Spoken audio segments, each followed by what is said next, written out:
오늘 아침 하나님께서 저희들에게 주시는 말씀은 우리 신약성경 13면 마태복음 8장 28절에서 34절까지의 말씀입니다.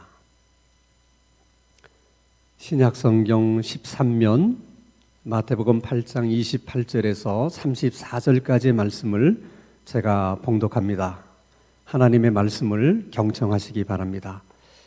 또 예수께서 건너편 가라다 지방에 가심에 귀신 들린 자 둘이 무덤 사이에서 나와 예수를 만나니 그들은 몹시 사나워 아무도 그 길로 지나갈 수 없을 지경이더라. 이에 그들이 소리질러 이르되 하나님의 아들이여 우리가 당신과 무슨 상관이 있나이까? 때가 이르기 전에 우리를 괴롭게 하려고 여기 오셨나이까? 하더니 마침 멀리서 많은 돼지떼가 먹고 있는지라 귀신들이 예수께 간구하여 이르되 만일 우리를 쫓아내시려면 돼지떼에 들여보내 주소서 하니 그들에게 가라 하시니 귀신들이 나와서 돼지에게로 들어가는지라 온 떼가 비탈로 내리다라 바다에 들어가서 물에서 몰살하거늘 치던 자들이 달아나 시내에 들어가 이 모든 일과 귀신 들린 자의 일을 고하니 온 시내가 예수를 만나려고 나가서 보고 그 지방에서 떠나시기를 간구하더라. 아멘.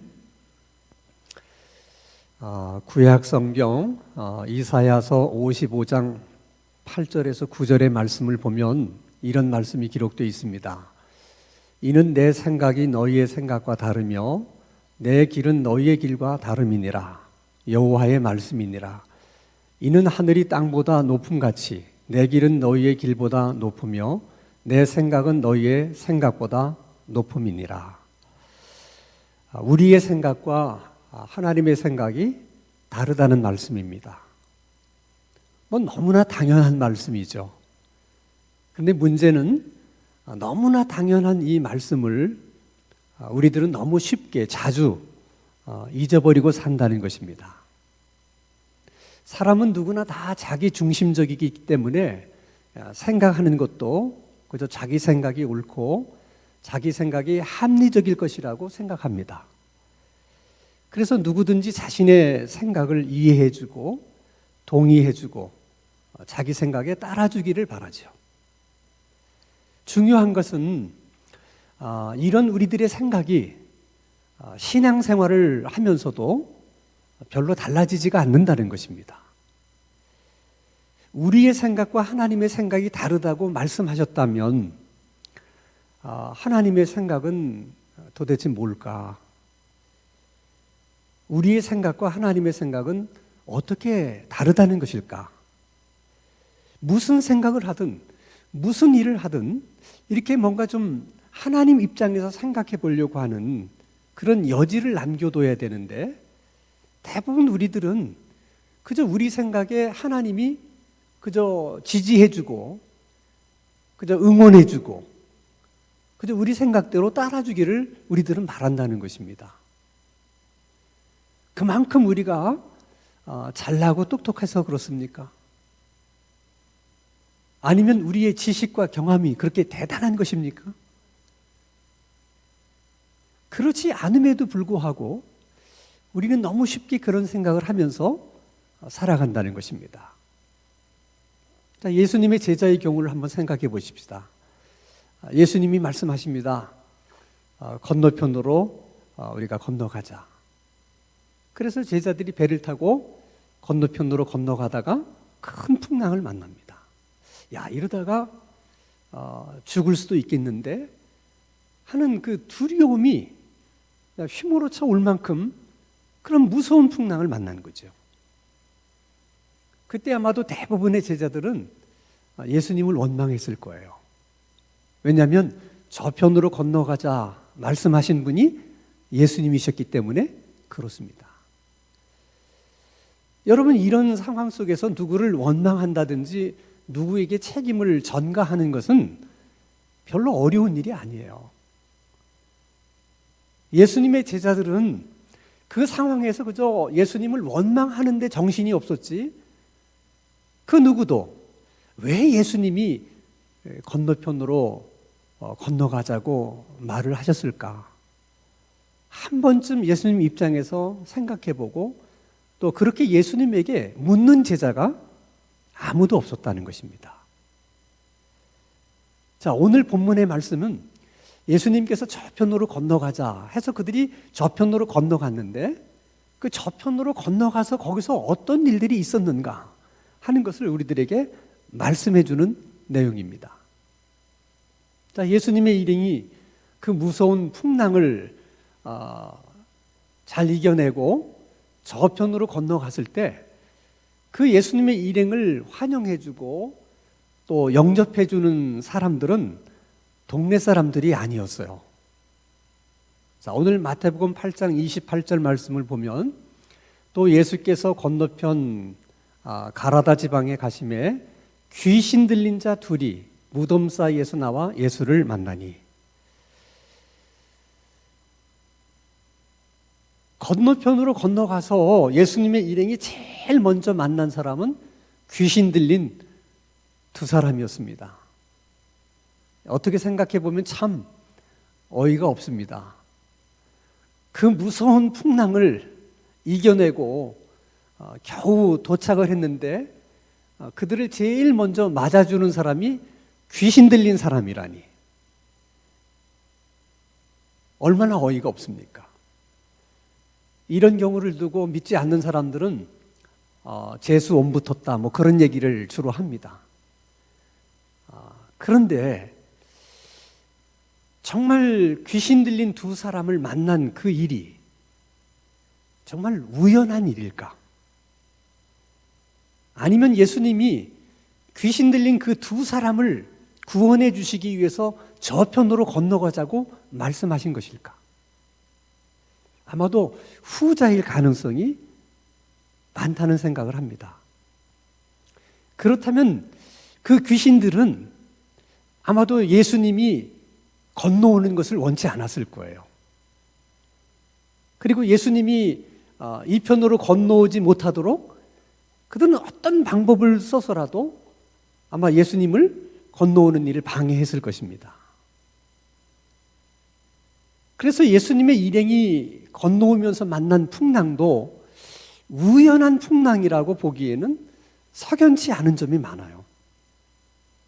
그래서 예수님은 바람과 바다를 잔잔케 하셨다 그렇게 말씀하지 않고 바람과 바다를 꾸짖어 잠잠케 하셨다 이렇게 의도적으로 꾸짖었다는 말씀을 하시는 것을 보면 예수님의 일행이 만난 풍랑이 우연한 풍랑이 아니었음을 뭔가 이렇게 암시하려는 그런 의미로 보여집니다. 자, 우리가 예수님을 믿어도 또 이렇게 교회에서 신앙생활을 해도 귀신의 존재에 대해서 반신반의하시는 분들이 생각외로 참 많습니다. 그래서 오늘은 귀신에 대한 얘기를 좀 하려고 합니다. 왜 사람들은 귀신의 존재를 믿지 못하는 것일까? 그것은 귀신의 존재를 과학적으로 증명할 수가 없기 때문에 그렇습니다. 그런데 우리가 살고 있는 이 세상은 우리 눈에 보이는 자연 세계만 있는 것이 아니라 우리 눈에 보이지 않는 영적인 세계도 있어요. 눈에 보이는 이 자연 세계는 눈으로 볼 수 있기 때문에 관찰이 가능하고 그래서 모든 것들을 이 자연 세계에서 일어나는 일들을 이렇게 과학적으로 증명해낼 수 있습니다.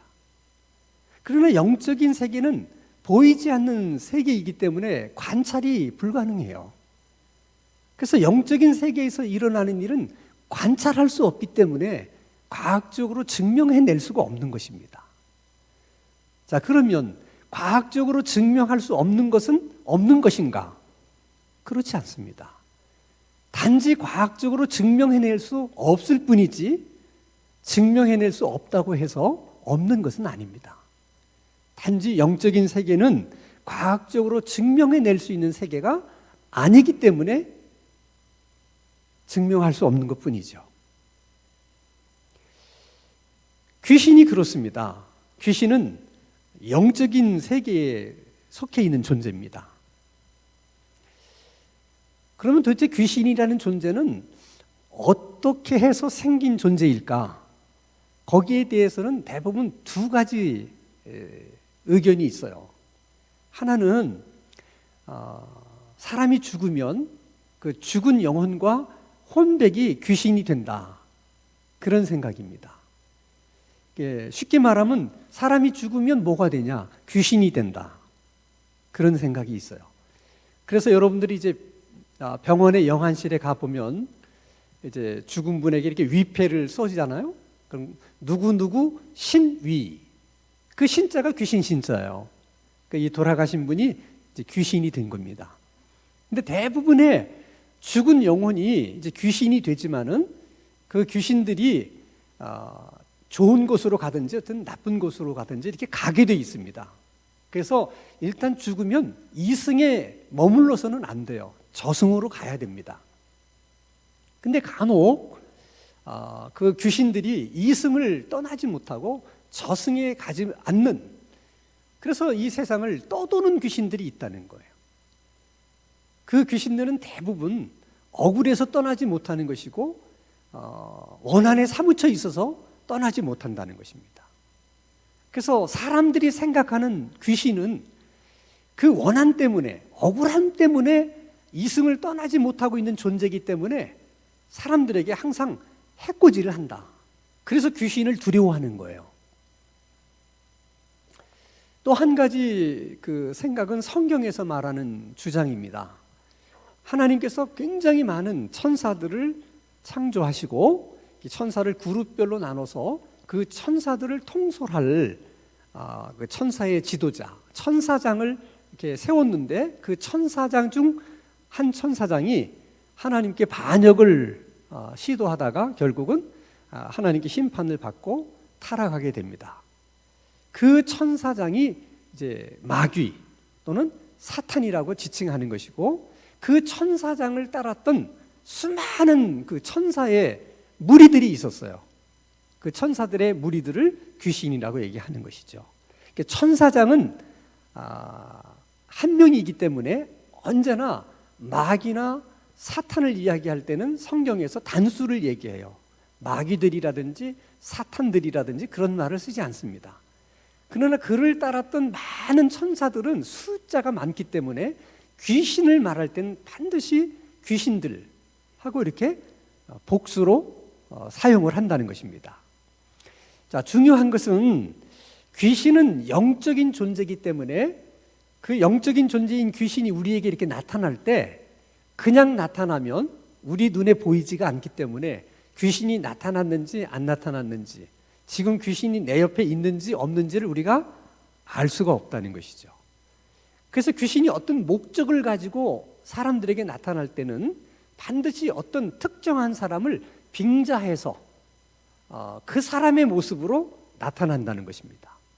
그래야 우리가 알아볼 수 있기 때문에 그런 것입니다.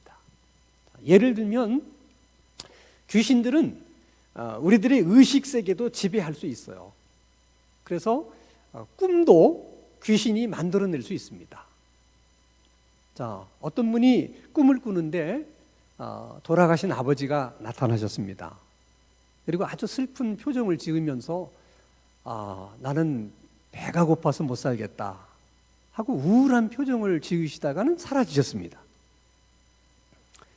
이 아들은 분명히 아버지가 꿈에 나타나셨다고 믿을 수밖에 없습니다.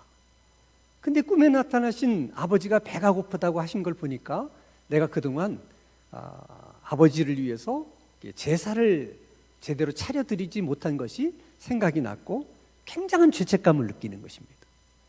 그래서 그때부터 이제 아버지를 위해서 굉장히 정성을 들여서 제사상을 차립니다. 그리고 그 아들은 그 아버지의 혼백이, 아버지의 영혼이 와서 제사밥을 먹는다고 생각해요. 그렇게 믿는 것이죠. 그러나 그렇지 않습니다. 성경의 가르침은 사람이 일단 죽으면 뭐 천국으로 가든 지옥으로 가든 이렇게 둘 중에 하나 가게 돼 있지, 자기 마음대로 이 세상에 남아 있을 수 있는 그런 영혼이 없다는 거예요. 그런 권세가 없어요, 죽은 자들에게는. 그러니까 이 세상에 남아 있고 싶어도 남아 있을 수 없는 거예요. 근데 귀신들이 그렇게 이제 사람을 속이는 것이죠. 그럼 왜 귀신은 그렇게 제사를 받고 싶어 하는가? 정말 귀신이 와서 제사밥을 먹는가? 그것은 뭐 증명할 수는 없지만은 그 제사를 드리는 그것을 귀신은 우리 예수 믿는 사람들이 하나님께 예배하듯이 자기를 예배하는 것으로 받는 거예요. 귀신들은 하나님처럼 그러고 싶은 거예요. 하나님만 예배를 받으시냐? 나도 예배를 받을 수 있다. 얼마든지 인간에게서 나도 예배를 받을 수 있다. 그래서 이렇게 사람들을 속여서 이제 예배를 받는 것이죠. 이런 영적인 측면이 있기 때문에 교회가 제사를 반대하는 것이지 부모에 대한 효를 반대하는 게 아니에요.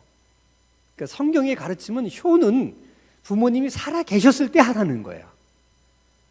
왜냐하면 돌아가신 분이 이 땅에 머물지도 않고 천국이나 지옥에서 오시지도 않는다는 거죠. 그런 일은 있을 수가 없다는 거예요. 자, 이렇게 귀신은 사람을 빙자하기도 하지만은 때로는 사람 속에 들어가는 경우도 있어요. 이거를 믿지 않는 사람은 귀신의 빙의 되었다, 그렇게 얘기를 합니다.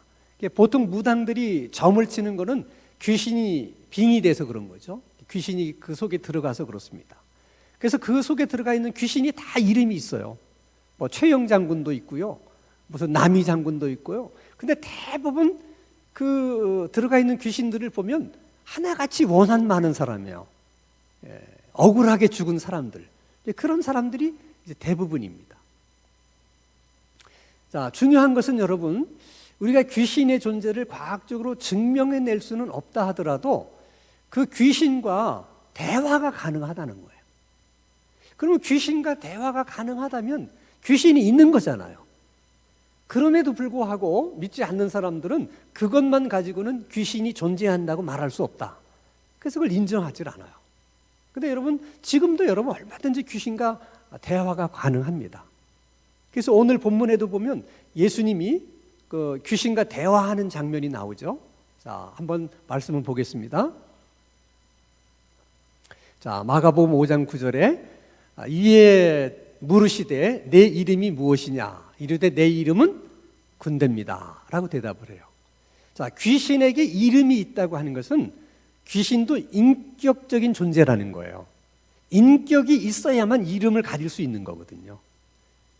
그러니까 그 인격이란 타락한 인격이지만은 대화가 가능하다는 것은 인격이 있는 거예요, 귀신이. 그래서 대화를 합니다. 그랬더니 귀신이 얘기를 하는데 사실은 말은 귀신 들린 사람이 얘기하는 거죠. 근데 귀신 들린 사람이 자기 생각을 얘기하는 것이 아니라 그 속에 있는 귀신의 생각을 얘기하는 거죠. 다시 말하면 그 속에 있는 귀신이 그 들린 사람의 성대와 그의 입술을 이용해서 자기의 생각을 얘기하는 거예요. 군대라고 하는 뜻은 많은 귀신이라는 뜻인데 귀신은 영적인 존재이기 때문에 사람 안에 한 귀신만 들어올 수 있는 게 아니에요. 한 사람 안에 여러 명의 귀신이 들어올 수도 있고 오늘의 본문 경우처럼 군대 귀신이 들어올 수도 있습니다. 그러면 대단히 많은 귀신들이 들어오는 거죠. 그러면 아주 상황이 더 굉장히 이제 어려워집니다. 자, 대화를 하면서 내 이름이 무엇이냐 그랬더니 이제 군대라고 대답을 합니다. 그리고서는 이 귀신 들린 사람이 예수님에게 간청을 해요. 뭐라고 간청을 하느냐면 누가복음 8장 31절 말씀을 한번 보겠습니다. 무저갱으로 들어가라 하지 마시기를 간구하더니. 자, 이 말씀은 무저갱이라고 하는 것은 밑으로 내려가면 내려갈수록 끝이 없는 그런 구덩이를 말하는 거예요. 아무리 내려가도 끝이 없어. 이게 깊은 구덩이를 말하는 것인데 이제 예수님이 재림하실 때 이제 그 귀신들과 구원받은 영혼들이 가야 될 곳이 무저갱이에요. 근데 지금 이 귀신이 뭐라고 얘기하냐면 아직은 내가 무저갱에 들어갈 때가 아니라는 것이죠. 그러니까 나를 무저갱에 들어가도록 그렇게 하지 말아달라 하고 이제 간청을 하는 거예요. 간청을 하는 겁니다. 자, 저런 말씀도 예전에는 우리가 사실은 참 이해하기가 어려웠더랬어요. 예? 밑으로 내려가도 끝이 없는 어떤 구덩이, 이게 상상이 안 됐거든요. 근데 현대 과학이 블랙홀이라고 하는 개념을 만들어내면서 우주 안에 블랙홀이라는 게 있다는 거예요. 그 블랙홀은 그 끝이 어딘지를 가늠할 길이 없대. 근데 그 블랙홀의 중력이 얼마나 강한지 빛도 끌어들이는데 빛도 한번 블랙홀 속에 들어가면 빠져나오지를 못한다는 거예요. 이런 개념을 과학적으로 설명해 줬기 때문에 무저갱도 우리가 좀 쉽게 생각할 수 있는 것이죠. 그러니까 예수님이 이제 오시는 날, 이 귀신들은 다 그 깊은 블랙홀과 같은 무저갱 속에다 집어넣고 일단 들어가면 못 빠져나오는 겁니다. 그래서 거기서 이제 영원토록 형벌을 받는 것이죠. 자, 그런데 이제 귀신 들린 사람이 이제 예수님하고 이렇게 대화를 하니까 본인이 이제 나가야 되는구나 이제 하는 것을 알고 예수님에게 이제 간청을 한 거죠, 그렇게. 근데 지금도 똑같아요. 지금도 이제 귀신 들린 사람을 쫓아낼 때 먼저 대화를 합니다. 도대체 이 사람 속에 왜 들어왔냐? 그렇게 물어보면 대부분 대답을 해요. 무엇 때문에 들어왔다. 그 다음에 이제 물어보는 말이 너 이름이 뭐냐? 이렇게 물어보면 그건 대답을 안 해요. 입을 꼭 다물고 아무리 물어도 대답을 안 합니다. 왜냐하면 자기가 누구라는 걸 대답을 하게 되면 자기 정체가 드러난 거거든요. 자기 정체를 드러내면 그 사람 속에 이제 숨어 있을 수가 없어요. 그러니까 정체를 드러낸다는 것은 이제 자기가 나가야 되겠구나, 이렇게 이제 결심했을 때만 자기가 누구라는 걸 밝힙니다. 그러니까 자기가 누구라는 걸 밝히면 이제 쉽게 나가는 거예요. 이제 본문에 이 귀신들도 이제 나가야 된다는 것을 알았기 때문에 이제 예수님에게 간청한 거죠. 무저갱석으로 들어가지 않게 해달라, 이렇게 얘기를 하는 것입니다. 자, 그러면 귀신들은 도대체 그럼 이 땅에서 하는 일이 뭐냐? 이게 궁금해요. 귀신들이 하는 일이 뭐냐? 자, 요한복음 10장 10절 말씀을 보면 귀신들이 하는 일이 세 가지가 있어요. 하나는 도둑이 오는 것은 첫째가 뭐예요? 도둑질하는 것이고, 두 번째는 죽이는 것이고, 세 번째는 멸망시키는 것이다. 그래서 귀신이 하는 일은 계속해서 사람에게 뭔가를 빼앗는 거예요. 뭔가를 훔치는 것입니다. 절대로 귀신은 사람에게 뭔가를 주지 않아요. 근데 만약 귀신이 사람에게 뭔가를 줬다면 그건 미끼입니다. 그걸 통해서 그 사람을 귀신이 완전히 사로잡아가지고 완전히 털어내요. 그러니까 귀신에게 한번 붙들리면 다 털립니다. 근데 사람들이 그걸 믿긴 줄 모르고 귀신에게 가서 자꾸 복 달라고 그래요. 또 귀신에게 물어봐서 뭐 이렇게 뭐 국회의원도 나가려고 그러고 그럽니다. 근데 그렇게 한번 붙들린 사람은 나중에 그분의 이제 일생을 한번 뒷조사를 해보세요. 다 불행하게 됩니다. 절대 귀신은 인간을 이롭게 하지 않아요. 다 훔치는 거예요. 때로는 건강도 훔치고요, 우리의 물질도 훔쳐가고요, 우리의 생각도 빼앗아 가고요, 하나님이 우리에게 주신 은혜도 또 훔쳐갑니다. 사람의 영혼까지도 빼앗아 가요. 계속 훔칩니다. 근데 그것으로 끝나는 게 아니라 결국은 사람을 죽인다는 거예요. 마가복음 5장 5절 말씀을 봅시다. 밤낮 무덤 사이에서나 산에서 늘 소리를 지르며 돌로 자기의 몸을 어떻게 해치고 있더라. 똑같은 말씀을 마가복음에서는 저 말씀을 첨가를 했어요. 귀신이 뭐냐면 자기 돌로 자기를 막 자해하는 거예요. 이게 자해하다가 그도가 더 깊어지면 자살을 하게 만들어요. 그러니까 자살 충동을 일으킵니다. 지하철역에서 가만히 서 있는데 지하철이 저기서 막 들어오잖아요. 그럼 보통 사람은 무섭잖아요. 지하철이 막 오면 이렇게 뒤로 물러섭니다, 본능적으로. 근데 귀신 들린 사람들은 어떤 충동을 느끼느냐? 뛰어들고 싶은 충동을 느끼는 거예요. 그 속에 있는 귀신이 뛰어들려고 막 이렇게 충동을 하는 거예요. 그때 자기 의지로서 그걸 막지 못하면 그냥 뛰어듭니다. 또 높은 뭐 아파트 옥상이라든지 그런 곳에서 이렇게 밑을 내려다보면 보통 사람은 이게 무서워가지고 오래 쳐다도 못 보잖아요. 근데 귀신은 뛰어내리라고 얘기해요. 뛰어내리라고. 그때도 예를 들어서 의지로 본인이 그것을 차단하지 못하면 그냥 그 충동에 뛰어내리죠. 그래서 결국은 죽게 만들어요. 귀신은 그렇게 합니다. 다 이렇게 자살을 시키죠. 본인만 자해하고 자살하게 만드는 것이 아니에요.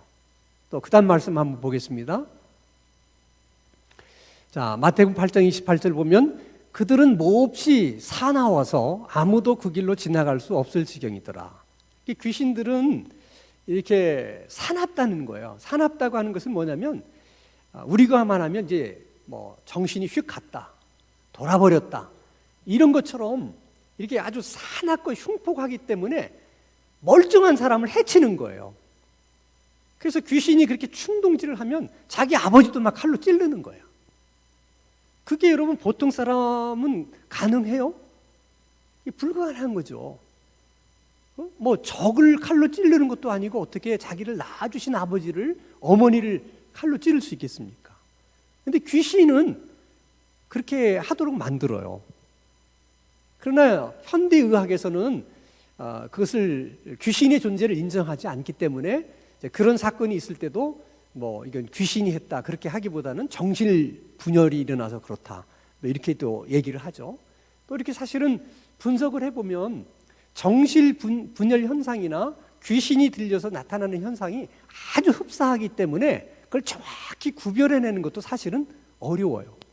귀신이 들리면 그의 뇌를 다 귀신이 장악하고 자기 마음대로 하기 때문에 그런 자기의 어떤 의식이나 의지를 가지기 어려운 거죠. 정신분열 현상이 나타나는 거예요.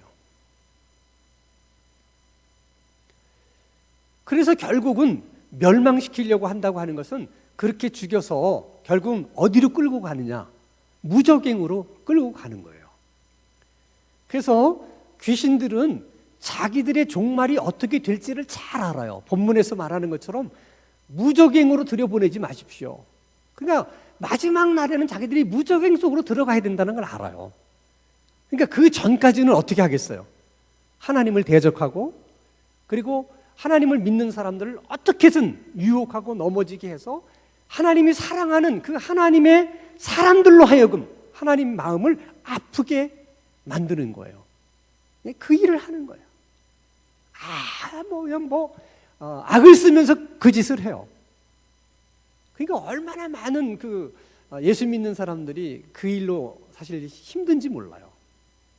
걸핏하면 하나님 마음 아프게 하는 일을 너무 쉽게 하게 만드는 거죠. 그 다음에 믿지 않는 사람들의 영혼을 구원받지 못하도록 어떻게 하든지 믿는 사람들이 그 사람들하고 접촉해서 복음을 전하지 못하도록 어떤 방법을 써서라도 방해를 해요. 그래서 이 세상은 어쩔 수 없이 영적인 싸움이 있을 수밖에 없는 거예요. 우리가 원하든 원치 않든 그 싸움이 있을 수밖에 없어요. 그런 속에서 우리가 살고 있는 것입니다. 자, 오늘 본문 말씀을 읽으면서 우리가 좀 한 가지 좀 의아한 이해가 되지 않는 말씀이 하나 있는데, 자, 이 귀신이 무적행 속으로 들어가게 하지 말고 저를 차라리 돼지떼 속으로 들어가게 해주십시오 했을 때 예수님이 그걸 허락을 해요. 근데 지금도 똑같아요, 여러분. 이제 귀신 들린 사람을 이제 쫓아내잖아요. 이제 정체를 드러내고 이제 본인이 나가려고 그러면 너 어디로 갈 거냐 이렇게 물어보면 얘기를 해요. 또 어디로 가겠다 얘기를 합니다. 얘기하고 가요. 근데 어떤 경우에는 가서는 안 될 곳으로 가겠다 그러는 경우가 있잖아요. 근데 그때 그냥 그래라 그러면 안 되잖아. 그러니까 이제 막 야단을 치면서 거기로 가면 안 된다. 그리고 이제 그 귀신을 쫓아내는 사람이 지정해 줄 수 있어요. 어디로 가라 이렇게. 그러면 귀신이 그 말을 따라서 이제 그리로 가는 거죠. 그래서 지금 예수님이 이제 돼지떼 속으로 들어가라. 그래서 돼지떼 속으로 들어갔어요. 그랬더니 그 돼지떼 속에 들어간 그 귀신이 그 돼지떼를 충돌시켜 가지고 그냥 뭐 정신없이 그냥 비탈로 내리달아서 전부 다 그냥 바닷속으로 뛰어 들어가서 그 돼지들이 다 떼죽음을 당하게 됐다는 것이죠. 문제는 그 돼지 숫자가 만만치가 않다는 거예요. 자, 오늘 본문 말씀 한번 보겠습니다. 자, 마가복음 5장 13절, 허락하신 데 더러운 귀신들이 나와서 돼지에게로 들어가매 거의 몇 마리, 2,000마리나 되는 돼지가 몰살을 한 것입니다. 자, 귀신 들린 두 사람을 구원하신 일은 너무 잘하신 일인데 2,000마리의 돼지떼가 몰살을 당했기 때문에 그 돼지 주인의 입장에서 보면 너무 손해가 큰 거죠. 왜 주님이 그렇게 하셨을까? 그렇게 하시지 말고 그냥 돼지 한 마리 속에 들어가라. 그러면 한 마리만 죽었을 텐데. 아니면 다른 곳으로 가라. 그랬어도 됐을 텐데. 어쨌든 중요한 것은 여러분, 이때 제일 놀란 사람이 그 돼지떼를 치던 이제 일꾼들이었어요. 생전 이런 걸 본 적이 없잖아요. 그래서 불이 나게 시내로 가서 동네 사람들에게, 주인에게 있었던 일을 다 고합니다. 그랬더니 동네 사람들이 그 주인과 함께 예수님을 만나러 와요. 만나러 와서 예수님께 한 말이 굉장히 중요한 말이에요. 마태복음 8장 34절 같이 한번 읽겠습니다. 시작. 온 시내가 예수를 만나려고 나가서 보고 그 지방에서 어떻게 떠나시기를 간구했다는 거죠. 왜 그랬겠어요? 그 동네는 지금도 아직도 돼지를 치는 사람들이 많고 귀신 들린 사람도 아직도 많은데 이와 비슷한 일이 또 생기면 큰일이잖아요. 그러니까 예수님을 떠나시기를 원하셨다는 거죠. 근데 여러분 한번 생각해 보세요.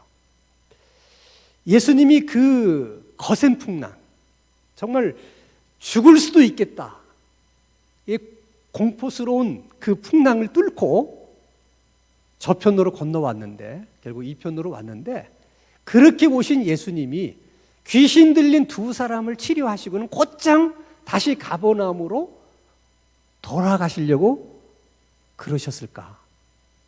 단지 그 두 사람만을 구원하기 위해서 이 편으로 건너오신 것일까? 여러분 생각은 어떻습니까? 그렇지 않아요. 예수님은 다른 곳에서 그렇게 하셨던 것처럼, 아니, 거센 풍랑을 뚫고 왔기 때문에 이 지역에서는 더 많은 능력과 기적을 행하셔서 더 많은 병자들을 치료하시고 더 많은 귀신 들린 자들을 고치시고 더 많은 하나님의 말씀, 하나님의 나라에 대한 말씀을 아마 그 동네에게 전해주고 싶으셔서 오셨을 거예요. 근데 동네 사람들은 그런 주님의 마음을 아무도 헤아리지 못하고 그냥 떠나가시도록만 원하신 거죠.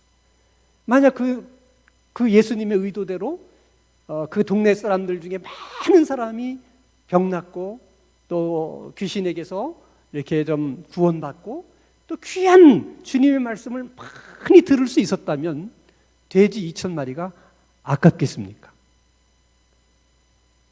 근데 여러분, 이 지역 사람들만 사실 그런 게 아니에요. 자, 이스라엘 백성들의 경우도 한번 생각해 보세요. 그들이 출애굽한 지 3일 동안 마실 물을 얻지 못해서 굉장히 고통스러워하다가 우물 하나를 발견합니다. 마라라고 하는 우물이었어요. 물을 마시려고 보니까 물이 있어서 마실 수 없게 됐습니다. 그래서 그들이 모세를 원망합니다. 그 원망하는 것이 말로만 원망한 게 아니에요. 아주 험악한 분위기를 조성한 거예요.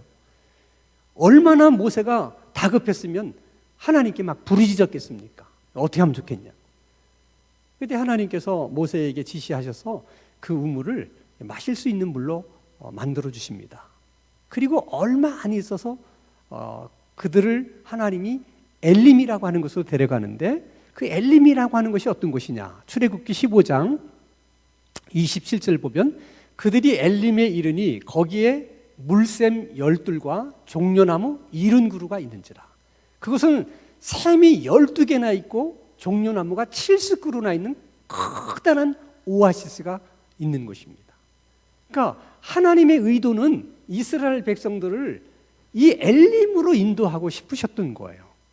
그런 하나님의 의도를 조금이라도 이해해 주는 사람, 하나님의 인도에 대해서 이렇게 좀 신뢰하고 끝까지 하나님의 인도를 좀 우리가 좀 따르도록 우리가 하나님께 모든 것을 맡기자, 이런 사람이 없이 그냥 당장 마라의 그 고통만 바라보고 마치 하나님이 자기들을 마라로 인도하려고 해서 이곳까지 온 것처럼 원망만 하는 거죠. 그게 여러분 또 이스라엘 백성들만 그렇습니까? 우리도 별반 다르지 않아요. 우리가 예수 믿으면서도 계속해서 내 생각에 사로잡혀 사는 것은 그 신앙생활을 하는 게 아니에요. 하나님의 생각과 내 생각이 다르다고 하나님이 말씀하시니까 때로는 하나님의 입장에서도 생각해 보려고 하고, 하나님의 의도는 무엇일까를 생각해 보려고 하고, 무엇이 하나님과 내 생각이 다른 것인 이렇게 생각해 보려고 하는, 그렇게 사는 것이 신앙생활이라는 거예요. 우리 주님은 여러분 그냥 말씀 한마디로 그냥 중풍병자도 치료하시고 나병 환자도 고치신 분이에요. 그냥 말씀 한마디로 풍랑도 잔잔케 하셨습니다. 말씀 한마디로 또 귀신들도 쫓아내고, 또 귀신으로 하여금 이곳으로 가라 저곳으로 가라 그렇게 또 이동도 시키시는 분이세요. 주님에게는 그런 권세와 능력이 있으세요.